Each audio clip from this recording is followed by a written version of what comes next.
What's up, Family Liberty? It's your boy Big Sarge. The past couple of days, what with Arlington National Cemetery being in the news, more than a couple of the bootlicking simps for a Wish.com wannabe fascist have been in the Sons of Liberty comments on our YouTube, TikTok, Twitter, and Facebook, among other places, talking about how the Afghanistan withdrawal was Joe Biden's fault. Not gonna lie, fam, I took that shit mad personally. I got so fucking enraged by the gross display of cheese dick politician showmanship from some clown-ass draft-dodging traitor who hates America that I was literally angrier than I've ever been in about 20-some-odd years. I had to go sit outside and smoke the fattest joint just to calm the fuck down. But I'm still fucking mad because nothing irks the shit out of me more than some fuckface cuckface? Running his Russian knob polishers when he very clearly didn't watch the video at all. So this whole ass video today is going to be on the Afghanistan withdrawal because today is the anniversary of the final day that US troops were pulled out in 2021. And if you're a Kool-Aid drinking MAGA cultist who shows up in my motherfucking comments feed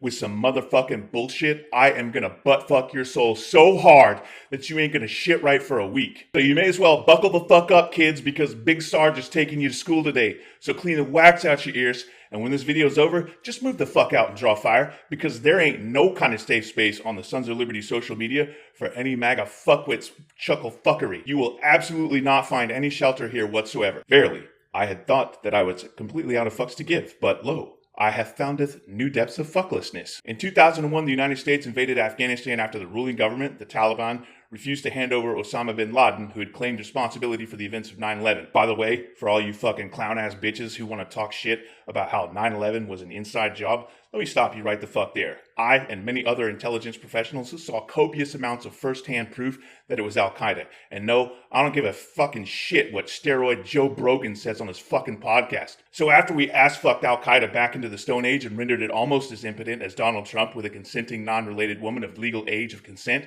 the main resistance in Afghanistan came from the Taliban.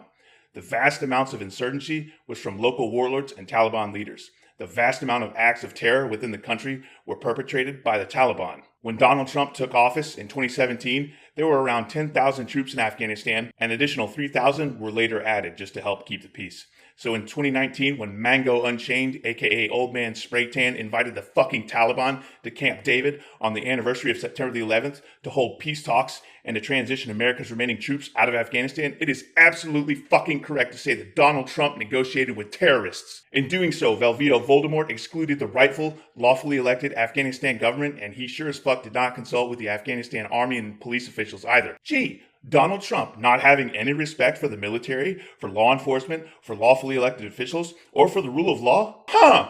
Imagine that! Now, the prevailing argument used by the brain-dead, dumb-fuck shit-asses is that this is somehow Joe Biden's fault because he was the president when the assault on Abbey Gate happened. And any time that you mention the withdrawal was Trump's fault, they get this confused look on their dopey faces and say some shit like, Biden was president!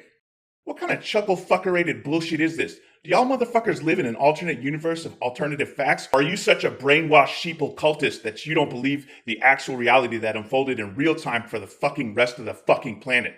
The peace agreement that the United States government signed with the Taliban is called the Doha Accords, and it was signed 29 February of 2020. You know, 9 months before the 2020 election, where one-term, twice-impeached impotus Donald Trump lost to Joe Biden, who wasn't even sworn in until after the January 6th insurrection of 2021. Donald Trump, not Joe Biden, had to be talked out of inviting Taliban terrorists to Camp David on the anniversary of September the 11th. Donald Trump, not Joe Biden, drew down U.S. forces over the last 11 months in office, reducing them from approximately 13,000 troops down to about roughly 2,500, making them extremely vulnerable to attack. Donald Trump, not Joe Biden, ordered the release of 5,000 Taliban fighters from prison. One of those prisoners, by the fucking way, became the new leader of Afghanistan. In total, around 6,500 were actually released. Donald Trump, not Joe Biden, agreed to a May 1st exit from Afghanistan. He then bragged about not needing an exit strategy. Oh, by the way, he also refused to brief the incoming team on the situation in Afghanistan because he was ass-mad about not winning re-election. Donald Trump, not Joe Biden, shut down every single airbase in Afghanistan except one, crippling the United States' ability to safely extract all of our assets safely. The last general on the last evacuation plane said that all of the equipment of American ownership had been destroyed, and the other equipment belonged to Afghanistan's government.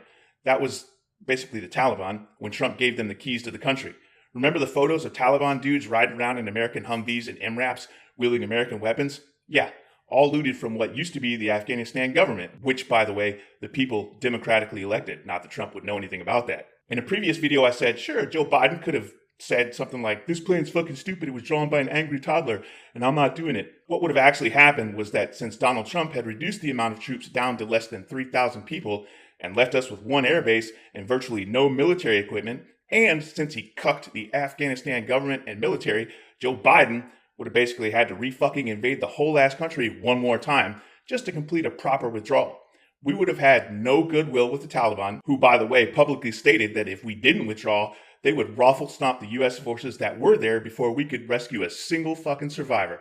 We would have had exactly one feasible flight path in from the Gulf of Oman, since the other country there would have been primed to help fuck us in the ass. And that one remaining flight path would have been a severe risk to even trust.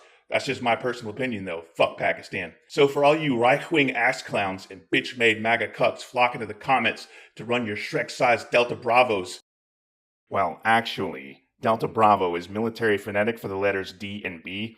Used in this context, it's an abbreviation for dick beaters or hands.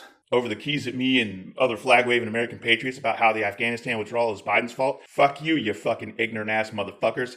I can't even tell you how much I hate stupid fucking morons who, in an age where we have unprecedented access to historical, factual information, you willfully and deliberately choose to be the dumbest fucking idiots on the fucking planet. I swear to God. So all y'all dumb sons of bitches out there saying, well, at least Trump showed up. Biden, blah, blah, blah. Just shut the fuck up. The whole world, including your lover trapped in the closet, aka Russia, is laughing at you. You are literally the lowest common denominator. You are the weakest link. The sooner you pull your fucking head out of your ass, the easier it will be for the rest of us to hose you off and put you back in the shallow end of the gene pool where you belong. Hopefully, next time you won't piss in it. This is why the cult of MAGA absolutely must be destroyed in 2024 election. Don't fucking rely on everybody else showing up. You all need to show the fuck up and you need to vote blue. And when the dust settles and we've had another peaceful and secure transfer of power, let's continue laughing these idiot ass dumb fucks back under the wet slimy rock from which they crawled out. 2 years from now, I want to be relaxing on my deck drinking a Scottish finger of Glenmorangie, thinking about how nice it is that every MAGA cultist is sulking and hiding and pretending that they weren't part of the cult of IQ 45. You know, the same way that all the civilians in Germany who were registered members of the Nazi party suddenly pretended that they just didn't know shit about anything that was going on in the death camps across the railroad tracks from their town. Yeah, motherfucker, I said it. Hashtag not sorry, not sorry. Admin Tim316 says get fucked and die mad about it. 2 claps and a Rick. Clap them hands before I clap them cheeks. Woo!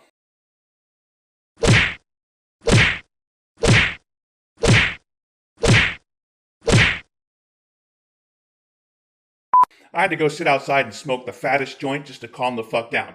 I shit you not, I was higher than Willie Nelson at a Snoop Dogg concert. I was higher than Giraffe Pussy.